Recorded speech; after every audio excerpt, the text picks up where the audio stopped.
8 minutos en el territorio continental ecuatoriano, buscando la verdad y abogando por unidad nacional en pro de la paz y la seguridad en el Ecuador. Queremos saludar al doctor Napoleón Santamaría, experto tributario. Lo invitamos a un diálogo para conocer cómo ve el tema tributario con el incremento del IVA. Leíamos hace poco un análisis suyo que daba cuenta que el IVA entre abril 23 versus abril 24 creció un 7%, lo que representa un ingreso a caja fiscal de 50 millones adicionales. Esa sería la previsión de la medida que se adoptó luego del proyecto que enviara el Ejecutivo a la Asamblea y se puso en vigencia. Saludos, apreciado Miguel. Un fuerte abrazo a usted y a través de Radio Democracia a los amigos. Muy buenos días y excelente lunes. Efectivamente, lo importante, Miguel, es rescatar que hasta abril, ya la cifra se vuelve un poco más positiva, porque hasta marzo el Ecuador venía, en lo que corresponde al IVA, negativo en enero menos 5%, en febrero menos 7% y en marzo 1%. Es decir, veníamos todo un trimestre hasta marzo negativos en recaudación, y eso ya comenzaba a prender alarmas, Miguel, de que el país se podía complicar. Recordemos que los impuestos son el 76% de los ingresos que llegan a la caja fiscal. Si es que estos ingresos comienzan a descender, a contraerse, claro, seguro que el Ministerio de Finanzas y las cientos de exigencias de recursos se complicarán aún más. Pero en abril, afortunadamente, como bien lo menciona Miguel, se hace una recaudación positiva de un 7%. Y esto, de alguna manera, no solo compensa las cifras negativas de enero a marzo, sino que adicionalmente ya nos da una esperanza de que desde mayo en adelante, no solo que va a haber este ritmo de crecimiento, sino a un poco más de lo que se marca en abril. ¿Por qué, Miguel? Por lo que usted dice, porque se esperaba esto. No, todavía no llega a la totalidad de lo que se espera el tema de la recaudación del IVA. ¿Por qué? Porque tenemos que en el IVA de importaciones, el IVA tiene dos acepciones, importaciones e IVA interno. El IVA de importaciones sí creció en lo que se esperaba, un 12%. Ese sí fue bien y le ha aportado bien a la caja fiscal. Y uno dice, ¿por qué? Quizás la explicación está en que, claro, el importador no puede diferir la compra, el importador no puede llamarle al proveedor y decirle, no me mande, subió el IVA, no quiero comprar. Definitivamente no se puede diferir la importación. Lo que sí puede ser diferido es en el consumo interno. Y por eso es que vemos que el IVA interno apenas llega a ser el 6% de incremento frente al IVA de importaciones, que es el 12%, proporcionalmente y porcentualmente hablando. Así que sí, hasta ahora la medida no es completa, pero esperamos y aspiramos que desde abril en adelante, Miguel, la recaudación sí será mejor para el país. Es decir, inicialmente no llena la expectativa de lo que se había pensado con el incremento del IVA de 3 puntos. Inicialmente no, Miguel, y en abril hemos tenido algunos temas, ¿no? Entonces, vemos que en marzo, ya el cierre de las cifras del SRI, en marzo las personas en el consumo interno sí se anticiparon a realizar alguna compra, efectivamente. Previeron y dijeron, viene en abril un IVA del 15, si pensaba comprar ropa, la televisión, el equipo de sonido, el auto, las llantas, etcétera, voy a comprar previamente en marzo. Y por lo tanto tuvimos una anticipación del consumo. Segundo, es lo que conversamos, ¿no? Otros, por el contrario, tienen que comprar la computadora, por ejemplo, y no hicieron esa compra en abril, la han diferido para mayo, para junio, para julio, para algún mes posterior, pero tendrá que venir esa compra, o sea, no puede cancelarse esa compra que es necesaria. Y tercero, Miguel, que sí vemos es en abril algunos subsectores de la economía, especialmente los que penden su actividad económica de la proporción de energía eléctrica, tienen meses negativos, ¿no? Usted ve ahí, por ejemplo, todos los que son congelados, refrigerados, etcétera, que finalmente tienen un mal performance en abril y por obvias razones el consumo o el corte de energía eléctrica en el mes de abril definitivamente le afectó a la economía ecuatoriana y se ve reflejado claramente en el IVA. Estas tres cosas ya no deberán suceder en los próximos meses y por lo tanto, insisto, Miguel, creemos que se estabilizará en los próximos meses. ¿Y cómo ve el doctor Napoleón Santamaría el trámite de las demandas de inconstitucionalidad que ya están en proceso de análisis en la Corte Constitucional? ¿Cuáles son los escenarios? ¿Qué pudiera pasar? Esto es decidor, esta pregunta, Miguel, porque mire que ya en marzo las compañías, ¿cómo vamos en recaudación global? En recaudación global hemos crecido, si comparamos abril del 24, abril del 23, hemos crecido, pero apenas en un 3%. Pero, Miguel y amigos, en este 2024 ya se contabilizó en esta recaudación hasta abril la contribución que pagaron las compañías en el mes de marzo, esta tasa de seguridad. Entonces ya fue parte de este recaudo del año 2024. Y dos, recordemos, Miguel, que el país vive actualmente un proceso de amnistía tributaria. Todos aquellos contribuyentes, personas naturales y jurídicas que tengan controversias con el Estado o obligaciones en los cuales ya se ha marcado la mora, pueden pagar, solventar su obligación pagando el capital y recibiendo el perdón o el olvido de los intereses, moras y recargos, una norma que está vigente y que rige hasta el 26 de julio de este año 2024. Pero todo, y desde luego, en el mes de mayo, este mes de mayo finales, tendremos el pago de los bancos y las cooperativas que también realizarán un pago adicional en este concepto de tasa de seguridad. Bueno, y como bien dice usted, Miguel, sobre todo este escenario que ya nos hemos cobrado una parte, es más, ya lo hemos hasta gastado o que lo estamos cobrando, penden 11 demandas de inconstitucional en la Corte Constitucional. Y la Corte todavía, hemos visto que la Corte saca ya sentencias sobre unas cosas, no voy a decir no importantes, pero cosas muy pequeñas, ¿no? Como cuántos días se cuentan para presentar una acción de impugnación, de 59 y 60, y toda una teoría al respecto, que no es que esté mal, pero creo que hay prioridades, y estas demandas debieron sido tratadas con prioridad por la Corte Constitucional, sabiendo lo sustancial que es para el país. Por lo tanto, esperamos y aspiramos que la Corte tenga una resolución rápida y que sea coherente con lo que necesita el país, vista su no actividad eficiente en resolver antes de que las normas comiencen a producir los efectos deseados. Y mire, Miguel, ¿y por qué, amigos? Voy a poner un ejemplo, Miguel.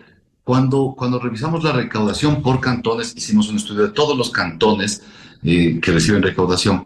Y claro, siempre estarán en la cabeza el Quito, Guayaquil, Cuenca, Rumiñahui en cuarto lugar, como cuarto cantón que más recauda, Durán, Ambato, San Borondón, Machala, Latacunga, Manta, en el puesto 10 Manta, y en el puesto 11, Miguel y amigos, increíblemente aparece el Pangui, un lindo, pequeño y hermoso cantón de la provincia de Zamora, Chinchipe, y ya representó el mes hasta de enero a abril del año anterior 24 millones de dólares de recaudación, por encima de Santo Domingo, de Riobamba, de Loja, de Ibarra, bueno, de muchas otras ciudades un poco más tradicionales. ¿Y por qué hago esta cita, Miguel? Porque el Pangui es el cantón que ha recibido la mayor cantidad de inversión minera y del exterior. Y ahí se ubican hoy día quizás las 3 mineras de mayor producción.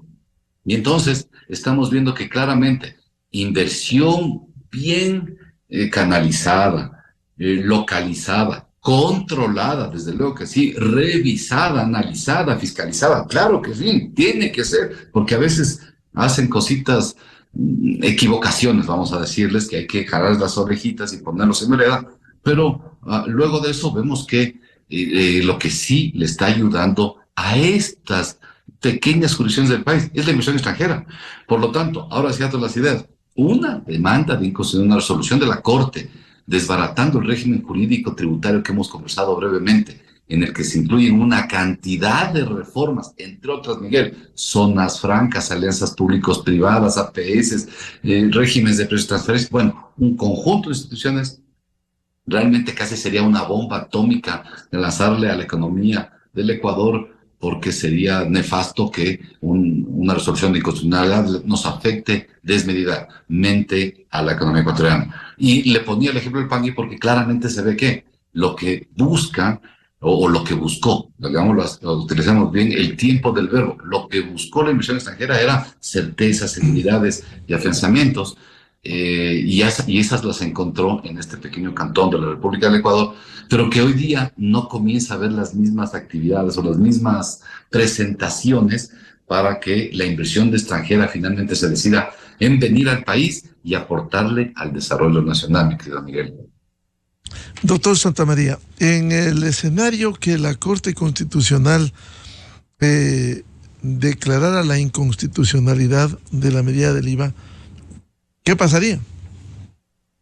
Sería terrible, Miguel. Mire, solo para que los ciudadanos vean, estos 3 puntos del IVA nos dio más recaudación. Y la respuesta es sí, como hemos conversado, sí nos dio más recaudación. Muy bien. Y de impuesto a la renta, ¿cómo vamos? Bueno, respecto al año anterior, menos exactamente 64 millones menos, es decir, 2,50 negativos respecto del año anterior en impuesto a la renta. Esto es también prender las alarmas, es decir, no, el último año ganamos menos que el penúltimo, las compañías, las personas, las empresas, etcétera, y por lo tanto el Estado recaudó menos. La lógica es que este impuesto por lo menos siempre tenga un crecimiento más allá del índice poblacional, 1,6, 1,7.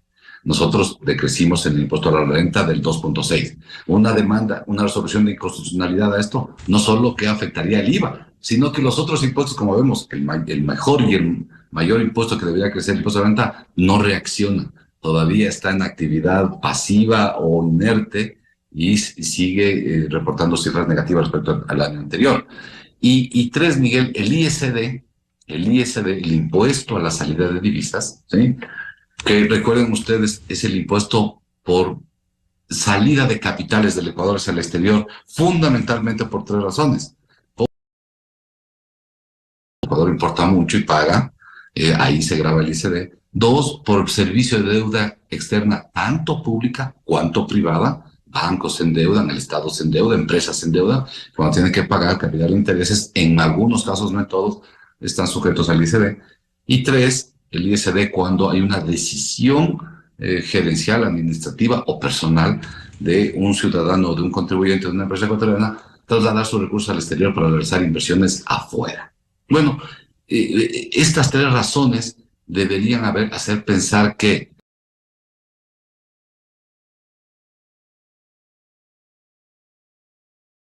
en el 3 recaudación por ósmosis debería subir en este 1,5% que ha subido en la tarifa. Y la verdad, mi querido Miguel, es que tampoco tiene mayor crecimiento. Imagínense, del 2023 al 2024, el ISD tenemos una reducción acumulada del 10% de todos los capitales que han salido del Ecuador. Hasta abril del año anterior salieron 9.809 millones y a este año 2024 han salido 8.900 millones. Es decir, hay algo importante de recursos, importante para una economía dolarizada como la del Ecuador, que no salió de la economía ecuatoriana. Pero sustancialmente se ve que esa inhibición de trasladar recursos al exterior se produce en el mes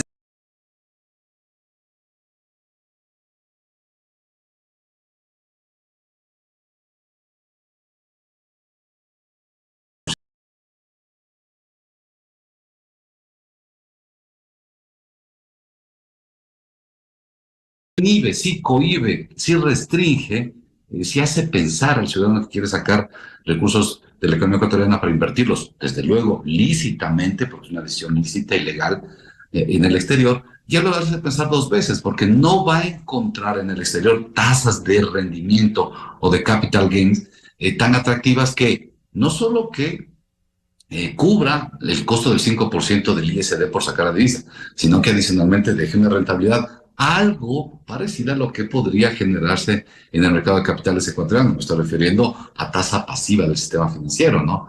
Por lo tanto, parece que desde abril la decisión de muchos contribuyentes en el Ecuador fue ya no voy a sacar mis recursos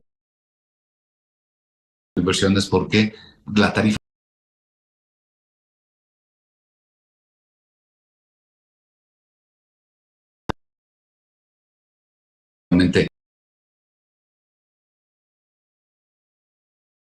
pero va a bajar la recaudación, lo cual en concepto es bueno, porque lo que necesita la economía ecuatoriana es que estos dólares no salgan de la economía y más bien se mantengan aquí generando actividad, productividad, empleo, etcétera. Por lo tanto, Miguel, entonces, sí, lo que necesitamos es unas resoluciones por parte de la Corte Constitucional absolutamente claras, compadeciéndose con la realidad económica del país. Con usted hemos conversado y con varios panelistas hemos conversado aquí. A finales de año, pues desde septiembre, octubre, comenzamos a cerrar el campo petrolero, el ITT. Ese es el 13% de la producción petrolera del Ecuador, el campo 19 del ITT. Esto va a contraer recursos económicos. Déjeme darle un dato, Miguel, también para que los amigos, cuando revisamos el IVA por actividades económicas, vemos que hay varios sectores que se contraen, ¿no? Se contraen sectores, todos los vinculados al hogar, se contraen actividades inmobiliarias, servicios administrativos, se contraen relación de dependencia en el sector público, actividades financieras, seguro también se contrae pequeño, pero una contracción. Pero la que más se contrae, es precisamente explotación de minas y canteras. Y uno comienza a pensar que los mensajes que hemos enviado de estas decisiones ciudadanas, de cerrar el bloque 19 del campo ITT, de vetar la explotación minera en el Azuay, de explotar la explotación minera en el Chocó andino, aquí en la provincia de Pichincha, parece que han sido mensajes desalentadores al inversionista extranjero que en un momento dado puede considerar, pensar, creer que el Ecuador es un país que comienza a no ser grato, a no ser amable con la inversión extranjera. Y creo que aquí todos tenemos que ponernos en puntos comunes, Miguel. ¿Estamos de acuerdo con la inversión extranjera? Esto tenemos que decirlo con él, ¿sí o no? Si decimos sí, ok. ¿En qué campos? En petróleos, en minería. A ver, en minería, cielo abierto, ¿sí o no? No, listo, a ver, vamos todos de acuerdo que no están, pero en la otra, en la minería responsable, formal, seria, sí, de acuerdo. Y que órganos de control funcionen. Pero mientras tengamos estas decisiones tan equívocas, claro, no solo que hasta ahora, como vemos, este mes de abril, Miguel, ha sido una pequeña luz en tanta oscuridad que veníamos de enero a marzo. Lo que vamos a vivir los próximos meses, insisto, con el tema de el cierre del ITT, seguir subsidiando combustibles, seguir descontrolados en el gasto público. Ahora vimos una denuncia, si se cabe la expresión, de un pago con una sentencia apenas de una corte provincial de 21 o 22 millones de dólares a unas 2 personas con bonos del Estado. Parece que no estamos haciendo bien la tarea en ser muy serios en manejar los recursos públicos. Y no hemos hablado varias veces el dispendio de la operación nacionales, consejos provinciales y municipales, ¿no? Y juntas parroquiales también. Entonces, no solo que veníamos mal, abril comienza a hacerse una luz, pero vienen nuevos retos hacia futuro que tenemos que enfrentarlos con muchísima responsabilidad. Si a esto le ponemos una sentencia de inconstitucionalidad de la Corte al régimen tributario que hemos conversado brevemente con usted aquí, Miguel, es dinamitarle la economía. Y ahí sí es, sálvese quien pueda, si es que tuviéramos algún serio problema país. Así que el mensaje a la Corte, claro, es necesitamos una versión, desde luego, apegada a la Constitución, a la coherencia, a la realidad económica del país. Ningún juez puede sentenciar con los ojos cerrados a la realidad de su nación. Así que a la Corte esa consideración, sí juridicidad, pero viendo la realidad de nuestro país. Ahora, a propósito de lo que señalaba sobre el tema de la explotación minera legal y lo que ocurre con los aportes del Cantón El Pangui, ¿significa que el país también debe reflexionar sobre la importancia de fortalecer la minería legal y combatir todos los sectores, el Estado ecuatoriano en su conjunto, a quienes explotan ilegalmente la minería, como sucede en la región amazónica o el sur del país? Definitivamente, Miguel. O sea, el Cantón El Pangui tiene que ser, yo ya le he presentado a 2 universidades del Ecuador un tema para analizarlo, estudiarlo. No, es increíble el crecimiento del Pangui. Ha crecido al 16.000% en los últimos 5 años. Se ve un indicador de Gini mejorando permanentemente, un ingreso per cápita permanentemente mejorando, recaudación nacional que, como le digo, aparece en el puesto 11 por Santo Domingo de los Colorados.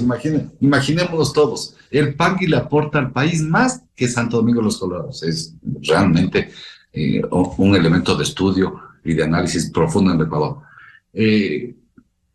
¿Y qué necesitamos hacer ahí, Miguel? Entonces, claro, miren, estudiar estos ejemplos para canalizar, para armar política pública seria, clara y transparente, para invitar a inversionistas del exterior.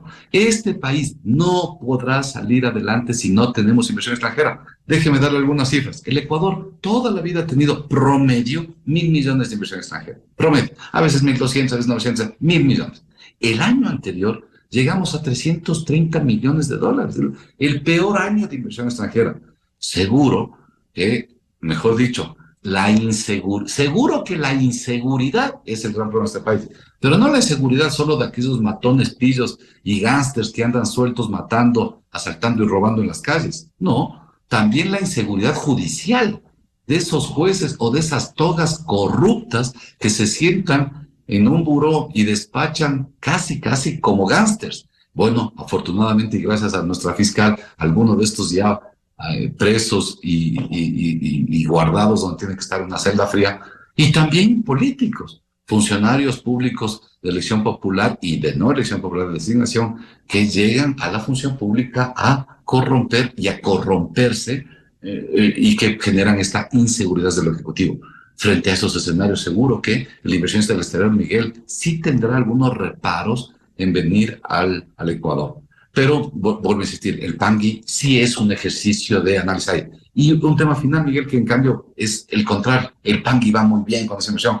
Y hay cantones que lastimosamente, cada vez son más pequeños en recaudación, actividad económica, etcétera. Como por ejemplo, Durán, que siendo el quinto cantón de mayor recaudación del país, tiene un 6% de contracción. Manta, que siendo una ciudad muy importante, pesquera, un puerto del Ecuador, etcétera, tiene un 11% de contracción. Y esto se explica fundamentalmente por los índices de violencia y de inseguridad. Y nuevamente a esos alcaldes y prefectos, revisen la data que ya está publicada en la página web de la serie. Ustedes no pueden ser tan irresponsables de utilizar fondos públicos para fiestas agasadas y reyertas y traer cantantes internacionales para emborrachar a la ciudadanía en fiestas globales. No, ustedes deben trabajar en esto. Por eso estas ciudades están cayendo, porque no hay seguridad. Y la seguridad parte desde la organización municipal. Allá deben canalizarse los fondos, los esfuerzos, el trabajo, el talento. Pero mientras los alcaldes estén perdidos en reelecciones banales, con obras futiles, definitivamente el país no tendrá esas luces que tiene que tener. Mensaje final, entonces, Miguel. Creo que los ecuatorianos tenemos que sentarnos seriamente a hablar de atracción de capitales por inversión extranjera. Uno, y ser serios, consistentes. Hoy día, Miguel, tenemos zonas francas. Ojalá los llevemos adelante.